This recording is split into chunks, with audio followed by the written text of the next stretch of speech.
Historical novels blend fact and fiction, and it's the little details that can help make a book setting feel authentic.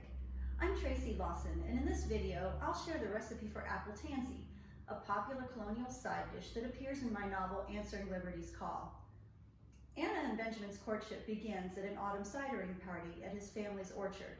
Now, most 18th century Americans believed that consuming raw fruits and vegetables was unhealthy, and Anna is surprised when Benjamin encourages her to try an apple right off the tree. When Anna decides she prefers apples uncooked, it's a way to show that she's falling for Benjamin, and that as a couple, they aren't afraid to rebel against commonly held beliefs, large or small. But back to the apple tansey.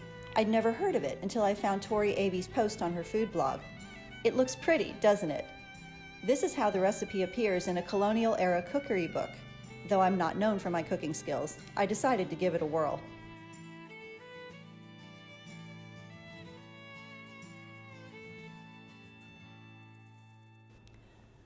The recipe calls for 3 apples, but I only used 1. I think apples must be larger now than they once were. I whisked the eggs with rosewater, nutmeg, and lemon. It took a few minutes for the eggs to set on the stovetop, and then I baked it until the eggs were cooked through. With a sprinkle of white sugar and a lemon slice garnish, it was ready to serve. My husband doesn't care for egg dishes, so I sampled it by myself, and I have to say, I didn't care for it. I found it bland. I'm used to savory flavors in quiche, and I suspect our palates have changed in the last 250 years. You can find the recipe and more information on Tori's blog here.